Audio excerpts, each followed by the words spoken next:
I forgot to do that. Sorry. So what we've got is David has been told, you're going to stay home. And so David took off, and the Philistines were told they were here at Aphek. They went on their trek up here to Jezreel. This is the place they're going to right now. Okay. So to give you a little bit of insight. Now, we're going to skip what David did in verse 30 when he went after Ziklag. But if you look over to chapter 31 and verse 1, somebody read that for me.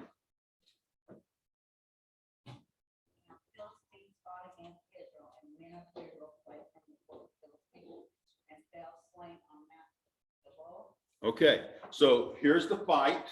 They're fighting up here at Jezreel. The men of Israel are getting beat. They take off and they're running from the Philistines, and they make it to Mount Gilboa. And this is where Saul was killed.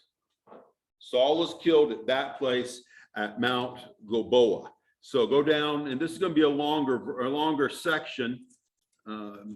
David, why don't you read for me chapter 31, start with verse 8, and go to the end of the chapter. And it came to pass on the morrow, when the Philistines came to strip the slain, that they found Saul and his 3 sons fallen in Mount Gilboa. And they cut off his head and stripped off his armor, and sent into the land of the Philistines round about, to publish it in the house of their idols and among the people. And they put his armor in the house of Ashtaroth, and they fastened his body to the wall of Beth Shean. And when the inhabitants of Jabesh Gilead heard of that which the Philistines had done to Saul, all the valiant men arose and went all night and took the body of Saul and the bodies of his sons from the wall of Beth Shean, and came to Jabesh and burned them there. And they took their bones and buried them under a tree at Jabesh and fasted 7 days. Okay, this is what Beth Shean is known for. It is known for, this is where the Philistines, they killed Saul, took his body, and they hung it. So they killed him here, they took his body and hung it on a wall. Why would you hang a body on a, let's just say it this way, why would you hang a body on the city gate? What's the reason? Okay, show them what they've done. Why? Why would they want to see, this is what these guys did. They did bad. What would be the purpose behind that?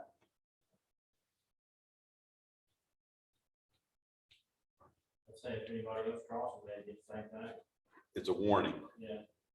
You mess with us, this happens to you.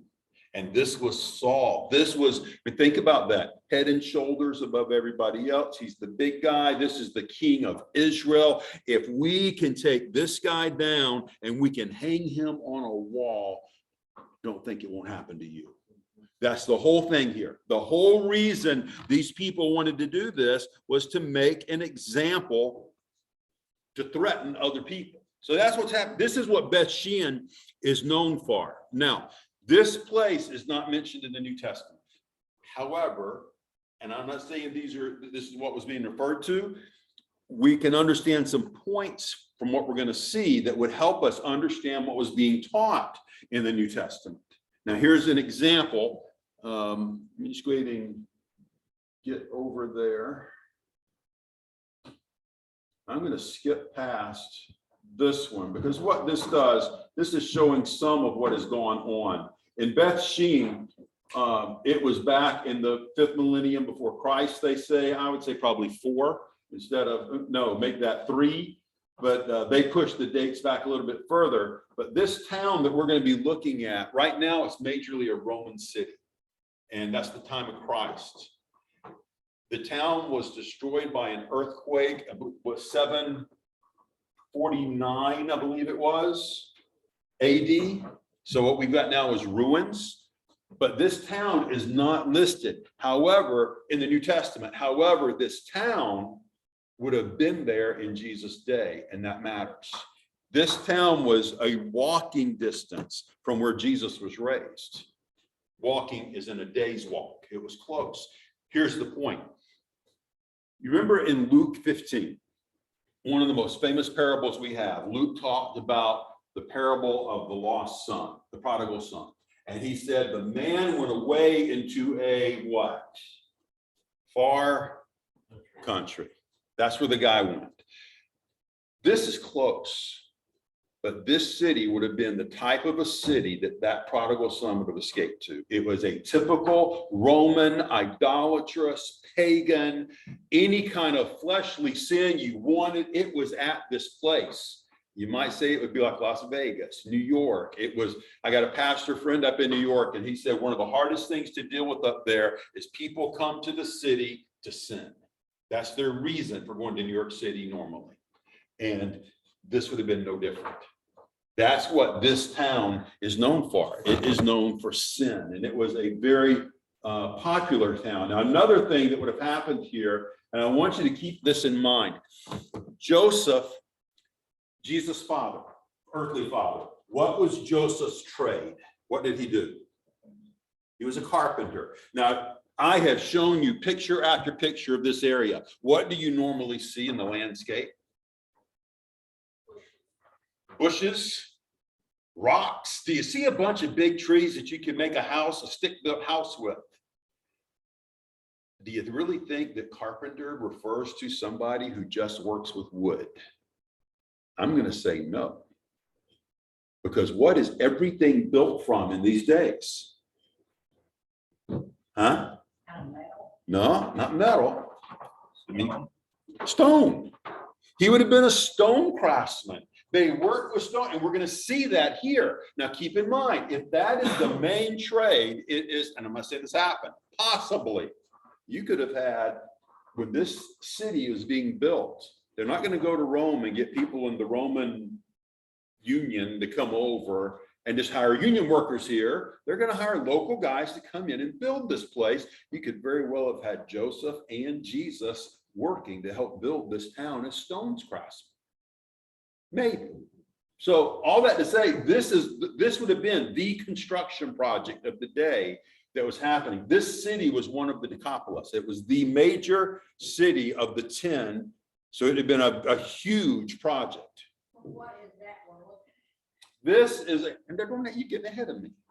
at? No, you're fine. This is a model. Yes. All this is a model that was made of the city to give us an idea. Now, I'm going to try to show you, you'll see it more in a minute, but this area right up in here is what, there's like a landing up here where we started. It was right this area here. That's where we're starting at. That's this platform. On the model would have been here. So here's the theater. Here is the bathhouse. Notice the size of this bathhouse. And that's how big it was. It is huge. And so we're going to be starting up here and going down, and right here is a typical Roman, it's a north-south road. That is the main road that everybody traveled, and it had side streets on, or side like pedestrian areas where they would sell, where they would do all their things. And then this little, it looks little on this map, but it's big. And I'm going to have a video clip on here, and yes, I am out of breath. It is a walk, because we came up this, went back down the back, came back up here, and then I'm making the video here. So this is a huge walk. So this is just a small model of it. So this is a model of what we're going to see out here. That makes sense? And hopefully I'll remember everything for it. So let's go through this. I don't think I had anything else. Okay.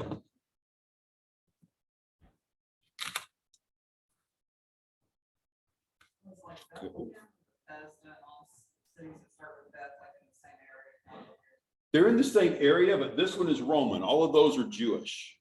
So this one is a Roman city, but up here, the old Beth Shean, that had all kind of people running it, Egyptian all the way through. So let's take a look at a few things on this one. And most is what we're going to do is go from the Roman city to the tell, which is, if you remember the tell, that's the hill. And it's a tell because it's a man-made hill. And what you have is this civilization, or this city, this time frame, it got destroyed and they built another one on top of it. It got destroyed, another one on top of it. And they're estimating that this tell here that we're going to walk up is about 20 different kingdoms, if you will. So there's 20 different ones on here. Okay, another view of it, hopefully a little bit better. And this is another thing I'll just point it out real fast. This wall that they're showing, the tell here, we just walked up this and we were whooped. This wall, it really expands it. So it takes in the Jezreel Valley, and then over here would be the Jordan Valley. Okay, and that's all this is saying. That model represents this area during the Roman period. Okay, this is from the top, and there is the main road going north-south. This would be where your pedestrians were. This is amazing how intact they have this. So there's a lot of history here. Now, we're going to end up, when we finish, I said we're going to start the Roman city, we're going to go up to the Tell, we're going to come back, we'll finish right there at the Colosseum. But I want you to look at this thing right here. Kids, I'm going to give you first shot at this, okay? I want you to try to tell me what you think that is. I'm going to give you a closer up picture, all right? There. What do you think that is?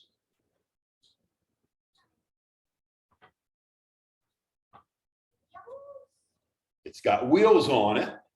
And what would those wheels be used for? What are they doing with this?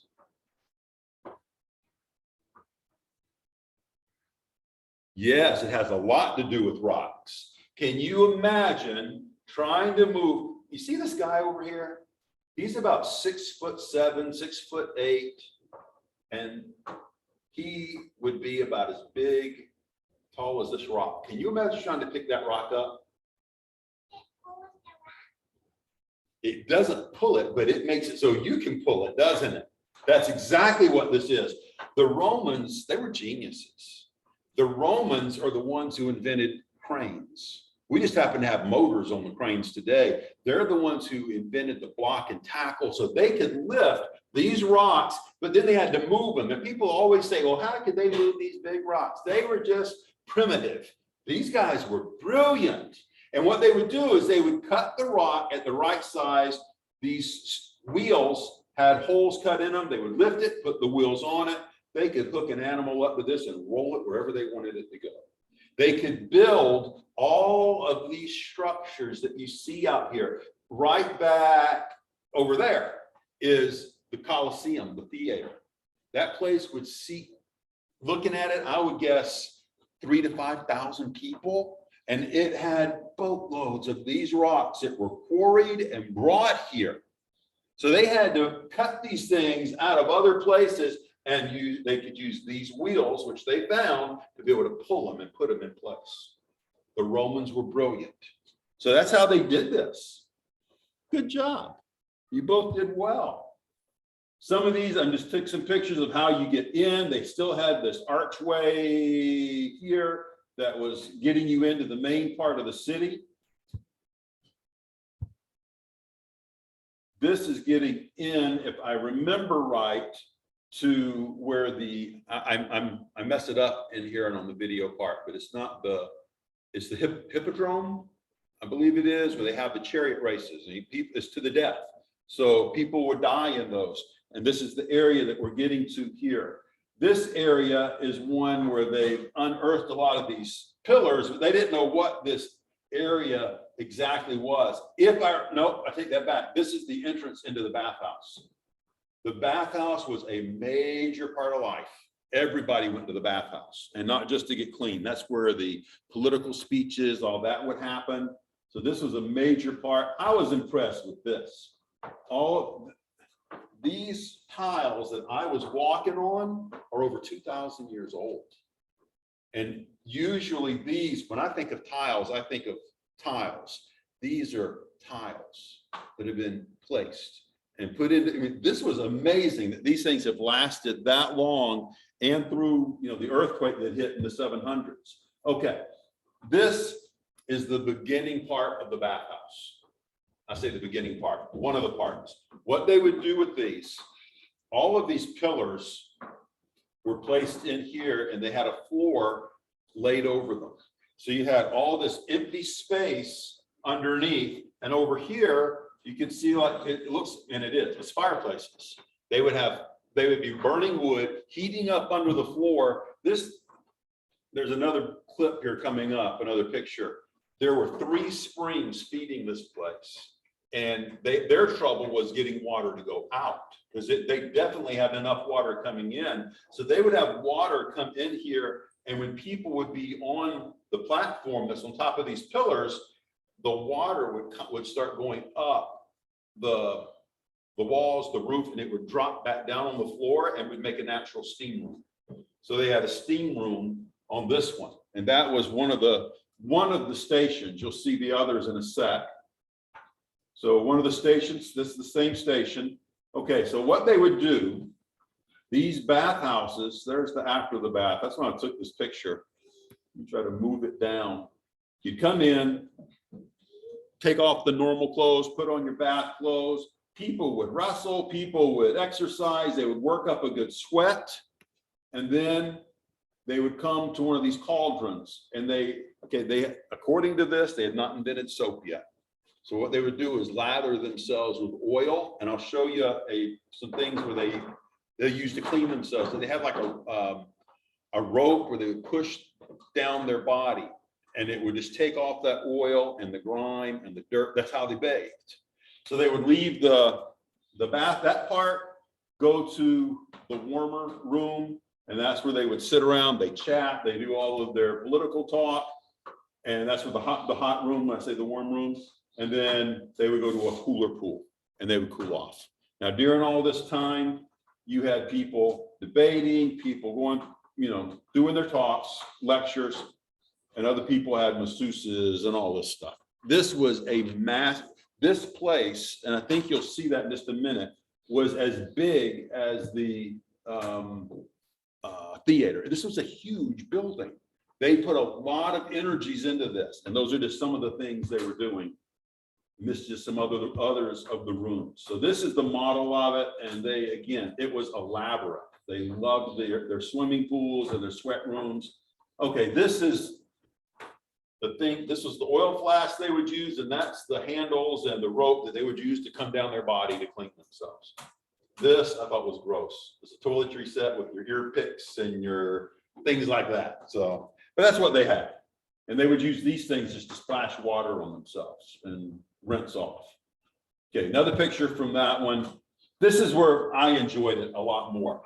After they left, after the Romans were out, I believe it was around the 300s AD, the Byzantines came in, and they started setting up more Christianity in these. You'll notice they took the bathhouse stuff and they made these into baptismal pools. This is why you have the Jewish cross, the Jerusalem cross is put into some of these sites. They put it in because they were using it, and it was not being used for other things. So another one that they were using for baptisms. This one I just thought was cute. Every place had to have a toilet. And so if you remember from the place back on the coast, they would have these slats coming. Well, they had, I didn't notice it until today. They had drawn someone in on this one.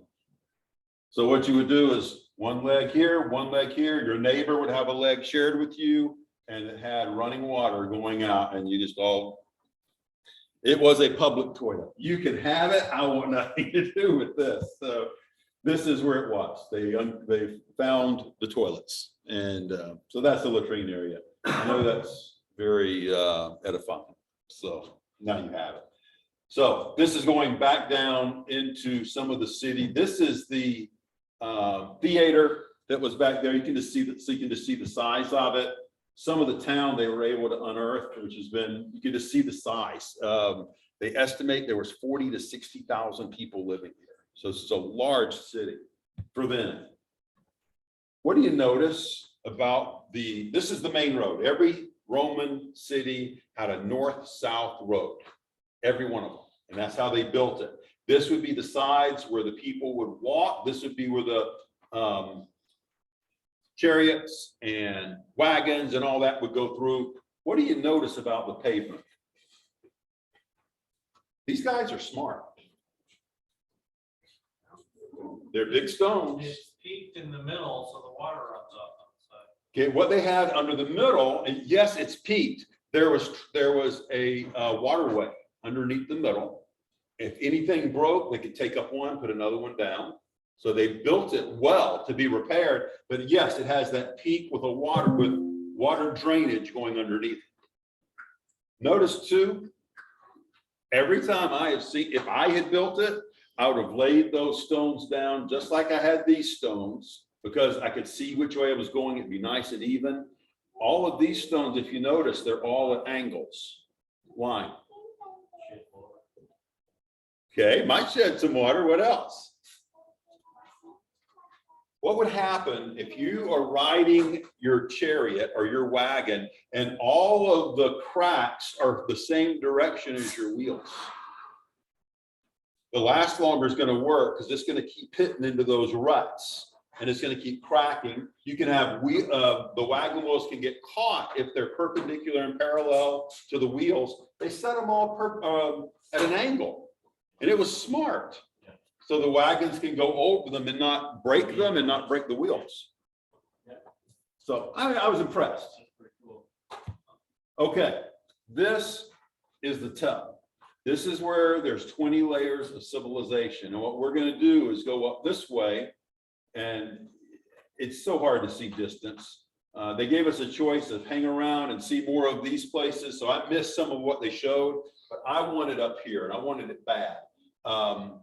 One of the things that you're going to see, two things. This tree, I don't have a picture of it up there. This tree, they say, I don't buy too much of it, but they say that is supposed to be a commemorative tree for Saul being hung on a wall. Maybe, maybe not. I think the tree's too young for that. But there's another tree that's right up over here. Wouldn't recommend the movie, but remember back in, I think, the 70s, some of us will remember that. There was a movie that was not very accurate, not very good, Jesus Christ Superstar. This is where it was filmed, and there was a tree that is a Hollywood prop that's put up on the top of this that they left, where Judas apparently hung himself. And so that's up there.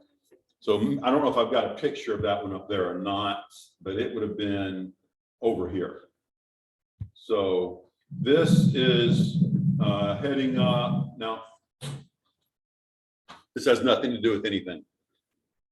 Steve and Tim and Al and Ben, me and Chris, those are the guys that would go walking at night around Old City Jerusalem. So this is kind of our little group. And that fellow right there is another Ben. And is that guy, God used him to send many of us over there to help us with the expenses. So I really appreciate him. This is an area they didn't reconstruct. This just shows where everything got wiped out in that earthquake. So 749, if I remember right, the earthquake hit. And I've just got a few of these, and just different areas that they've unearthed. And so it's got the places that were, what do you call those? Storage and things like that. I was impressed with that picture, just seeing where the rock was. This beautiful column came down and just it's gone. And if nothing else, we learned from this, this stuff is fleeting. I don't care how beautiful your stuff is, that's where it's going to end up. So we have no reason to be putting our hopes and stuff on this earth. Okay, that proves I was there. I liked all of just the design, which is over 2,000 years old. That just amazed me that would have been there at the time of my Lord. So this is where we're going to be heading, is up this tell. Come on. This area, they unearthed it. It was I forgot the word they used. I think we'll see a sign in a minute, a big municipal area, but they don't know what it was for. But it was, and you can tell it was a huge building area. And that's it from a distance. Okay, this is why they call it a gateway to paradise. They had the multiple water sources coming in. They had trouble getting things out. Panoramic view of it. So there's this areas we don't know really what they are. And then back over to the bathhouse area. This is the sign. I'm not going to take time to read it. This is the one that shows they don't know what that municipal area was for sure. That's what they figure it looked like. Okay, 749, the earthquake got them. Okay, I took this one to give you an idea how steep this was getting up. This guy that came, if you ever want to go and you say you don't think you can handle it, he just had one of his lungs removed a few months before, and he was struggling. So we were staying with him, making sure he was okay. But this is just what it was like, overlooking the city. Okay, there is the theater. There's the bathhouse. I mean, it is so huge to see this. There's the city, the north-south road that we were looking at. So just give you an idea of where you're at. So how far? Down This distance here, there? Yeah, from there down to the back house.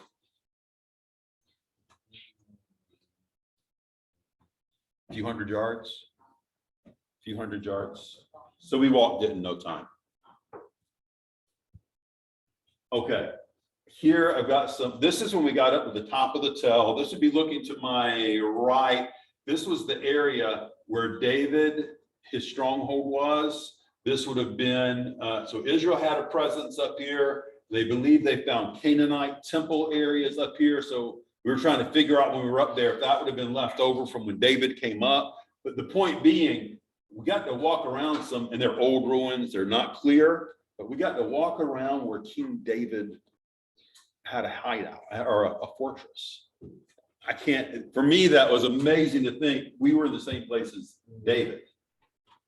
So another view from up top. Okay, this one, I told you the Egyptians had a presence here. This would have been before David, that they've unearthed this. Now, at first, I doubted this until I went to Masada. When you look at this, let's zoom in.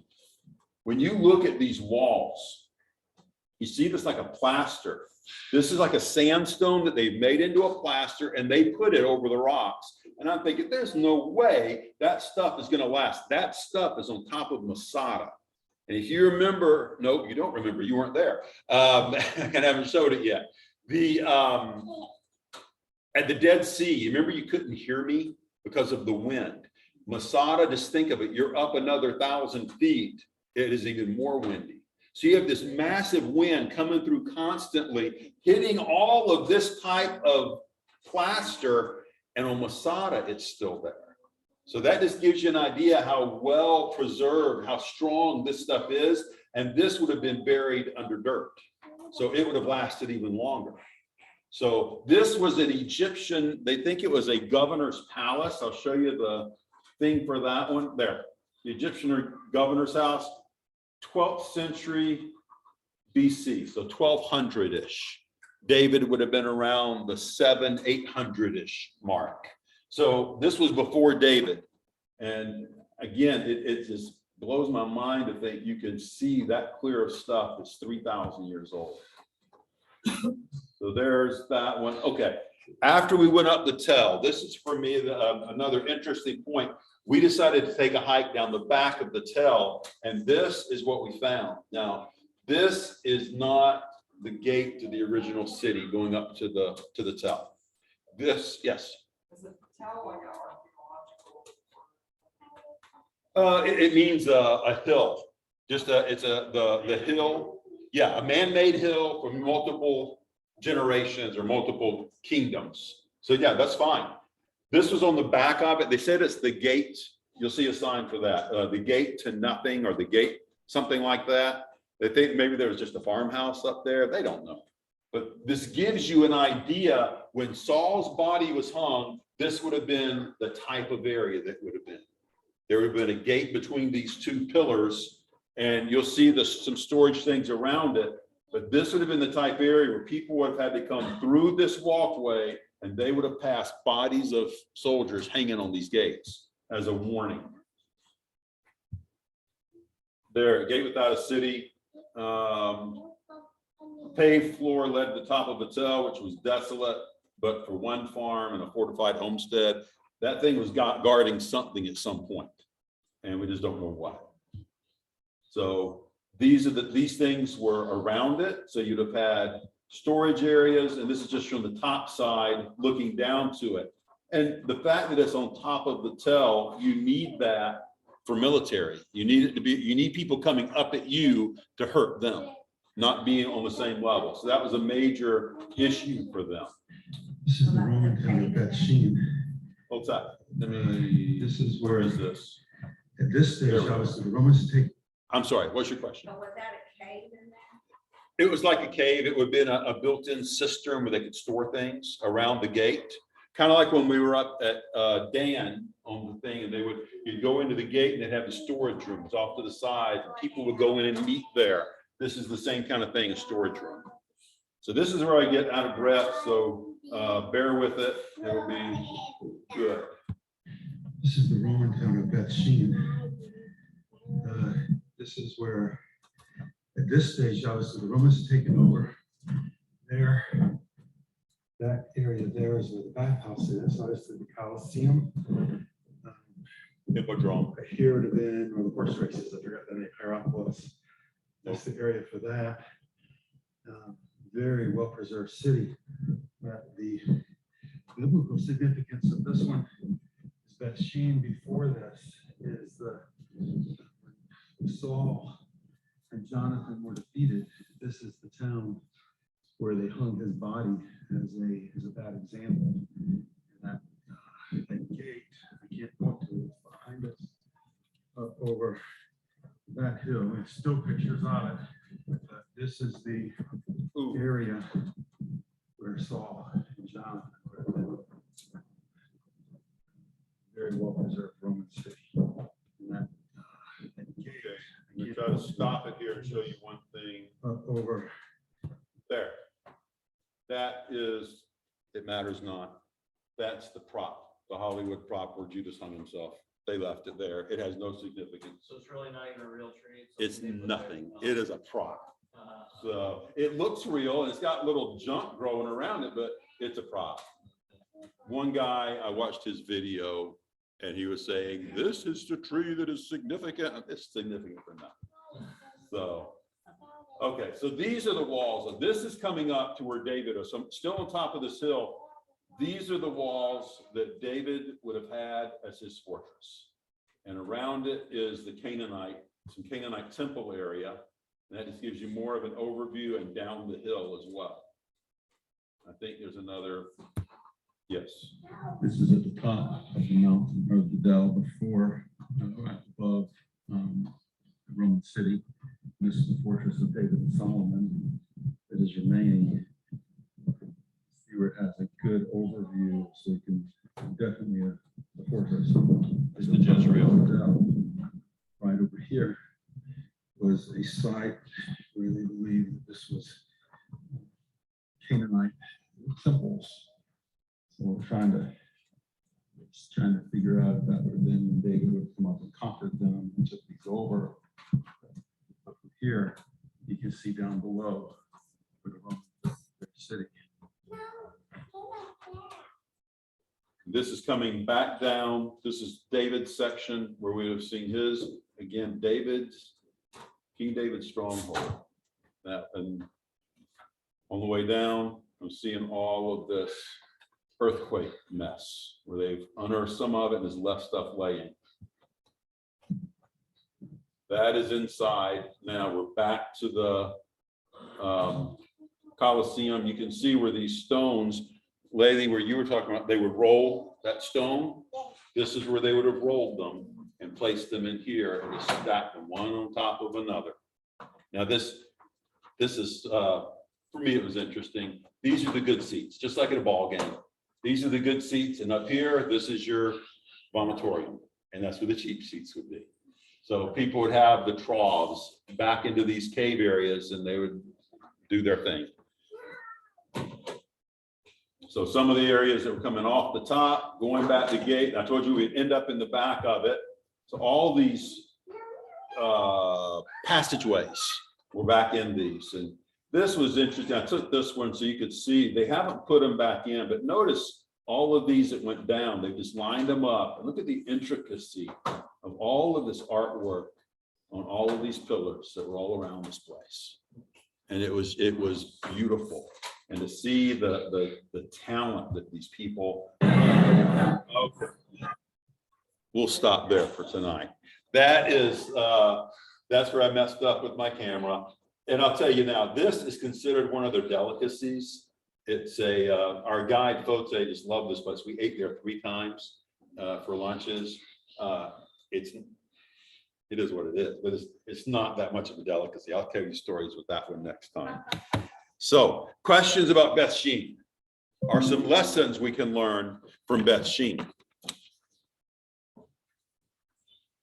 What happened that made Saul end up, remember the gate?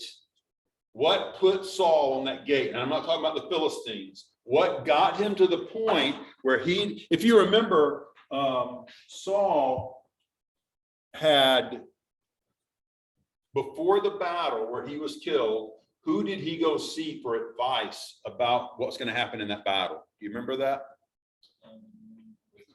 The witch at Endor. Did he go see God? Did he try to inquire of God? No. And that didn't just happen overnight. It happened, it all started back. What was the first thing we see where Saul started really going downhill? It's a verse we probably memorized. Behold, to, that's where he went wrong. He was told, was it Amalekites that he was going to that time? Matthew, First Samuel 15, 23, 24. But he was told very clearly, go to those people, paraphrase, wipe them out. Amalek, okay. He was told to go wipe them out. What did he do? Slave king alive and a lot of stock and ox. Brought them all back, brought back the good stuff. And then you'll notice, and there are just some steps we see. He said, I wanted to bring back the best of these sheep. I wanted to give the best to God. I'm okay. And then he said, well, it's the people. They did it. So he starts blaming other people. And then Samuel starts to leave. He says, no, don't leave. You got to stay. You got to come with me so I don't look bad in front of all the people.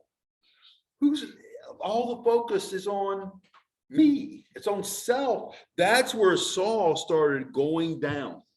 And here's what Saul didn't do. Saul had God-given authority over him, even though he was king. He was supposed to answer and obey what God said through the prophet Samuel. He didn't obey his God-given authority.